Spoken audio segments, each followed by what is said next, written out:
An old beat-up van jolted to a stop on the edge of a rutted dirt road, kicking up a cloud of dust that clung to Lourdes' black dress like ash.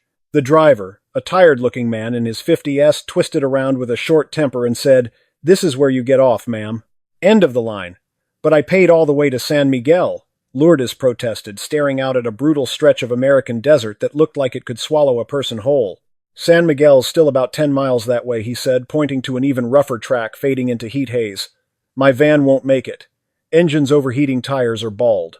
Lourdes stepped down with her small bag of belongings, and the midday sun hit her like a fist close to 100 degrees, even in the shade, except there was no shade, only dry earth scrub and thorny brush stretching to the horizon. "Now what?" she whispered more to herself than to him. "You wait for another ride. Or you start walking," he said, already turning the key. "Good luck." The van coughed away in a ribbon of dark exhaust, leaving Lourdes alone on an empty road so quiet she could hear the wind scraping through brittle plants. "Jesus," she breathed, turning slowly in place. No houses, no cars, no people. Just cracked dirt, sun-bleached brush, and the kind of silence that makes you feel small. Lourdes was running from 8 months of trying to stand back up after her husband Antonio died, running from a town where everyone knew her as the poor widow, running from pity that felt like a cage. She'd heard a rural district near San Miguel needed substitute teachers, and because she'd finished her teaching certificate years ago before marriage, she thought she could start over out here where nobody knew her story. 10 miles, she calculated, squinting up at the merciless sun. "I'll collapse before I get there." But she had no choice. With only $18 in her pocket and no ride in sight, she started walking, bag in hand, praying for a sliver of shade. 2 hours later, she was shaking with exhaustion, legs trembling, mouth dry as sandpaper black dress plastered to her back with sweat. She'd finished the small bottle of water in the first hour and now felt the first heavy warning signs of dehydration, dizziness, nausea, a pounding headache. "I can't," she muttered, stopping beside a lone cactus that offered a pathetic patch of shadow. That's when she saw it about a quarter-mile off the road, half hidden behind a rise, a low adobe house like something the desert had tried to reclaim but couldn't quite erase. "Thank God," she whispered, hope surging like a heartbeat. "At least I can rest." She left the road and trudged toward it. Up close it looked like an old desert homestead, thick adobe walls built to hold cool air, a faded tiled roof, a small porch out front, one wooden window shutter hanging crooked. It looked abandoned, weeds pushing up in the yard. "At least it's standing," she said, stepping onto the porch. The front door was shut, but when she pushed, it gave unlocked. She hesitated. Technically it was trespassing, but the heat was deadly and her body was failing. "Hello," she called out, loud enough for the empty air to hear. "I just need to rest a minute." She eased the door open. The hinges groaned, and she stepped into a cool, dim interior and froze. The place wasn't abandoned. It was spotless, organized, like someone had walked out days ago. Rustic furniture well kept, pots gleaming in a small kitchen, folded clothes on a wooden dresser. Someone lives here, she realized, pulse racing, yet something felt off. Everything was clean but coated with a fine layer of dust, like it hadn't been touched in weeks, and the air carried a strange scent. Not mildew, not rot, but medicine. "Hello, anyone here?" she called again. Only her echo answered. She moved carefully through the small rooms. In the living area, a worn leather chair faced a window, a little table beside it crowded with prescription bottles. In the bedroom, the bed was neatly made with clean sheets. On a desk, papers were stacked in careful piles. And on top of those papers, placed like it was waiting for her, was a handwritten letter. "To whoever finds this house, my name is John Jack Silva. I am 78 years old and I am very sick. The doctors tell me I don't have much time. I have no family who shows up, no children, no heirs who care. This house has been my whole life. If you found this place, then maybe God meant for you to. Use what you need. The house is yours now. There's food in the kitchen. Clean clothes in the bedroom. In the yard, there's a well with good water. I ask only one thing, take care of this place with kindness, the way I took care of it for 50 years. God bless whoever reads this. Jack Silva, December 2023. Lourdes read it 3 times, afraid her eyes were lying. She hadn't found a temporary shelter, she'd found a home prepared for whoever arrived desperate enough to need it. "Jack," she murmured, looking around with new eyes. "You knew someone would." She went to the kitchen and found exactly what the letter promised. Cupboards stocked, clean cookware, a working propane stove. In a simple fridge there were eggs, cheese, and a few pieces of fruit that looked shockingly fresh. "How is there fresh food if he died months ago?" she whispered. Then she saw a notebook by the stove with recent entries. Jan 15, Eli from the market delivered supplies like we agreed. Jan 22, Mrs. Ramirez stopped by to clean the house. Jan 30, Father Tom held the memorial service. Lourdes understood Jack had made arrangements so neighbors would keep the place ready, maintained waiting. Out back the well was real cold, clear water. She drank until her hands stopped shaking, then splashed her face and arms and felt life return. In the living room she found a framed photo of Jack, kind eyes, a calm smile. "Thank you," she said softly, voice breaking. "I promise I'll take care of your house." That night she slept in the most comfortable bed she'd known in months, clean sheets, a soft pillow, and for the first time since Antonio died, a feeling of safety. "Antonio," she whispered to the small photo she carried, "I swear you and Jack must have pulled strings from heaven for me." Outside an owl called, and for the first time in 8 months Lourdes smiled, small, shaky, but real. Morning came with birdsong and gentle sunlight through the window. She got up and explored the property.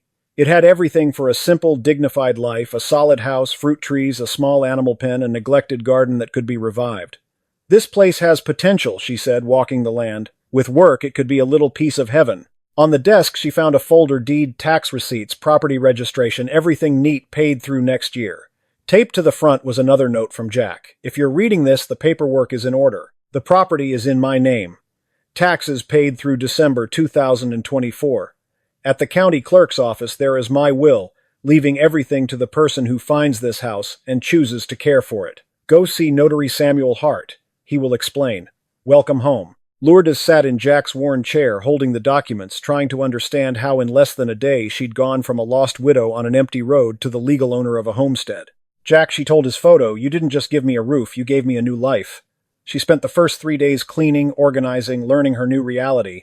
On the 4th day, a voice called from outside, "Hello, anybody here?" Lourdes opened the door to a sun-browned man in his 40s, wearing work boots and a dusty cap. "Name's Eli. I used to bring supplies to old Jack. I saw your name in the notebook," she said. "I'm Lourdes." Eli's eyes narrowed. "Lourdes. And who are you to Jack?" "No one," she said honestly. "I found the house. He left a letter saying it was for whoever found it." Eli read the letter, face tightening. "That's complicated." "Why?" Lourdes asked, dread creeping in. "Because people are showing up in town claiming they're family, and they're here for the inheritance." Lourdes's blood ran cold. "Family, he said he had none." "That's what he said," Eli replied. "Now there's a nephew from out of state and some cousin, too. Folks I've never seen before, suddenly they're real interested. He warned her if they learned a stranger was living here, they'd come hard." The next day, Lourdes went to the county office to find Notary Samuel Hart. The older clerk adjusted his glasses and said, "You must be the person Jack said would show up." He pulled a sealed file. "He came in 2 months before he passed and filed a very specific will." Specific how? "Leaving everything to the person in need who found the house and chose to care for it. Official stamps. Witness signatures." "It's legal," Samuel said. "But yes, 2 people came in claiming family. A Michael who says he's a nephew and a Connie who claims she's a cousin." Samuel sighed. "Jack told me if family appeared after his death, it wouldn't be love, it would be greed. He was sick for 2 years. Nobody came. They show up only when they smell property." Lourdes returned, relieved, but the relief didn't last. The following week they arrived. A coarse man pounded the door. "You're the squatter in our uncle's house," he snapped. "I'm not a squatter," Lourdes said, holding firm. "My name is Lourdes and I have paperwork." "Fake paperwork," Connie sneered, stepping inside like she owned the air. "Because we're the real family. Real family that never came when he was dying," Lourdes shot back. Michael's jaw flexed. "You didn't even know him," True Lourdes said. "But he left letters explaining nobody showed up." Connie ran her hand along the table with mocking sarcasm. "Look at you, settled in real cozy in someone else's home." "He left it for whoever found it," Lourdes said. "He left nothing for you," Michael shouted. "We'll fight this in court." "Go ahead," Lourdes answered, voice trembling but steady. "The will is filed." Connie's eyes sharpened. "We'll prove you manipulated a sick old man. Young woman convinces an old man to sign things, everybody knows how that goes." The accusation hit like poison. They were implying she was a criminal. After they left, Lourdes shook with fear. If a judge believed them, she could lose everything and be charged. Samuel Hart told her it was expected. When property is involved, family appears. Jack had witnesses: Dr. Ramirez, his physician, and Father Tom, his priest. "Get their statements," Samuel advised. "It strengthens you." Lured doctor. Ramirez, a gray-haired doctor who said plainly Jack was sharp to the last day. He talked about that will often. He said, "People who don't show up for your pain don't deserve to show up for your money."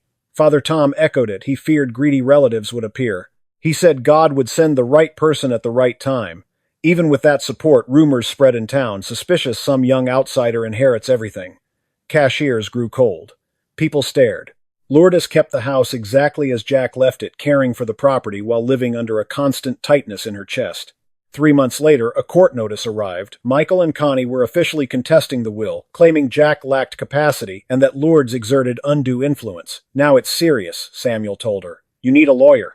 He referred her to a younger attorney, Andrew Cole, sharp, honest, experienced. Andrew listened, reviewed the will and letters, and said, "Jack protected you well. Formal will, credible witnesses, detailed handwritten explanations. But they'll try to paint you as someone who knew him and worked him." The defense strategy was clear.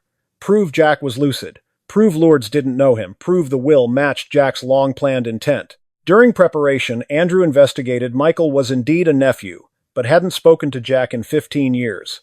Connie was a distant cousin who'd never visited. The most powerful evidence came from letters Jack had written to them while sick, letters asking for help for a visit, letters that went unanswered. Then 2 weeks before the hearing, an elegant woman in her 60s arrived at the house. "Miss Lourdes," she asked gently. "I'm Helen Silva.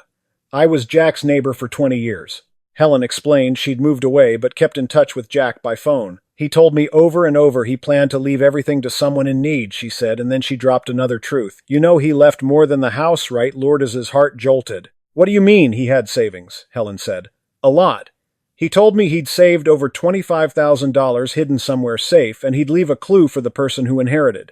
That night, Lourdes searched again and found a small envelope stuck behind a drawer, a note in Jack's handwriting. "For my heir, what I saved for 50 years is where it always was, the safest place in the house where nobody thinks to look. Count 12 bricks from the bedroom window on the south wall. The 12th brick is loose. Behind it is my life savings. Use it wisely." Jack. With trembling hands, Lourdes counted. The brick came loose. Inside the wall was a sealed metal can packed with bundles of cash wrapped in plastic. She counted until her mind went numb. $30,000. A final letter lay with it. "If you found this, you deserve to. This money is 50 years of honest work and careful saving. I had no children to leave it to, no family who cared. Use it to build the life you deserve, but remember, money only matters when it's used to do good." Lourdes sat on the bed, surrounded by the cash, crying silently, overwhelmed. When Andrew learned the amount, he warned, "They'll fight harder now." She declared it properly as part of the estate and used the funds to hire a handwriting expert. The results were decisive. The letters were authentic, written naturally over months, impossible to have been forged in a rush. Michael and Connie tried one last tactic, an agreement. "Let's stop this ugly fight," Connie said. "You keep the house, we take the cash. Everyone wins." Lourdes refused. "Jack trusted me," she said. "I won't betray that." The hearing took place in a small county courtroom on a hot Thursday morning. The judge, stern but fair, heard the plaintiff's lawyer argue it was unnatural for an old, sick man to leave property to a stranger, implying Lourdes manipulated him. Andrew presented the handwriting analysis, the timeline of letters, and then the witnesses, Dr. Ramirez, Father Tom, and Helen Silva. The turning point came when Andrew read Jack's unanswered letters to Michael and Connie aloud. The courtroom fell into uncomfortable silence. "These," Andrew said, "are the loving family now demanding an inheritance from the man they abandoned." When questioned, Michael admitted he received the letters but didn't respond because he was busy with his own problems. The judge's face hardened. After deliberation, the judge returned and ruled Jack was lucid. The will was valid. The letters and witnesses proved abandonment by the claimants. The contest was denied. The entire estate belonged to Lourdes. She nearly collapsed from relief. Outside, Michael and Connie stormed off, defeated. Lourdes thanked Andrew through tears. "You don't owe me thanks," he said. "Justice did what it's supposed to do." With legal ownership secure, Lourdes faced a new question: what to do with a home, and $30,000 that came with a moral instruction: use it to do good. Guided by Helen's advice and Jack's words, Lourdes used $12,000 to repair the homestead. New roof, fresh paint, repaired porch, keeping its rustic soul intact. She created a simple refuge, a few rooms meant to shelter people in crisis the way the house had sheltered her. She invested the rest conservatively to generate steady monthly income, enough to live with dignity and fund the project. A year later, Jack's place became a quiet local lifeline known for taking in people who had nowhere else to go: women escaping violence, folks newly homeless, families stranded. Clergy and community leaders praised her. "You honored Jack's memory." She'd answer, "I'm only passing forward what I was given." 2 years after the case, a well-dressed agribusiness developer arrived with a smile too polished. "Miss Lourdes," he said, "I have an offer that will change your life. I want to buy your property for $200,000 cash. It was a fortune compared to what she'd inherited. He promised development, large-scale farming, big plans. Lourdes looked around at the refuge she'd built, the garden beds, the small animal pen, the rooms where people slept safely for the first time in months, and said, "This isn't just my home. It's a mission." He laughed lightly. "With 200,000 you can do a bigger mission somewhere else." Then he pressured her with a lie. "The state's putting a highway through here. If you wait, eminent domain will pay you maybe 30,000. Something about his certainty felt wrong. Lourdes asked Andrew to verify. Andrew did, and found no highway plans. What he did find was the truth. An industrial zone was planned for the region, which would raise land values dramatically. In 5 years, Andrew said this could be worth close to $1 million. The developer wasn't saving her, he was trying to steal future value with fear. When the man returned for her decision, Lourdes met him calmly. "No. And I know your highway story is fake. You're trying to scare me into selling cheap because you know what's coming." He left angry, making veiled threats. 2 weeks later, sabotage began, surprise violations, utility shutoffs, well permits, challenged mail deliveries mysteriously disrupted. The message was clear: sell or suffer. Lourdes refused to fold. She rented a generator, fixed what needed fixing, hired specialized legal help, and fought back. The community rallied, neighbors brought water, helped with repairs, watched the property. Local news picked up the story: widow stands her ground against real estate scheme. Months later, the developer was indicted for fraud and coercion tied to similar attempts across the region. Then the official announcement came: the industrial zone was approved. Land values surged. Lourdes's property was indeed worth close to $1 million now, but the sweetest victory wasn't the number, it was the feeling that she had protected Jack's legacy with dignity. With the new valuation, she expanded Jack's place into a full rural transition center, training workshops, community meals, a small clinic partnership, and temporary housing that helped hundreds every year regain stability. 5 years after she first stumbled onto that porch, half dead from heat, Lourdes stood at the ribbon cutting of the Jack Silva Rural Renewal Center, addressing a crowd with tears in her eyes. "We are honoring a man who proved kindness multiplies when it meets someone brave enough to carry it. Forward." The model drew attention beyond the county, then beyond the state, grant funding partnerships replication. Lourdes was invited to speak at national conferences on rural homelessness and reintegration, telling the truth plainly. Sometimes you have to get lost on the road to find the exact place your life is meant to bloom. Years later, she stood at an international summit in New York, presenting a rural-based reintegration model inspired by one solitary man's prepared generosity, explaining how community-rooted refuge can rebuild lives faster than impersonal systems. When it treats people with dignity and trust, she would always end the same way, voice soft but steady, thinking of that letter on the desk and the cool shadow of an adobe room.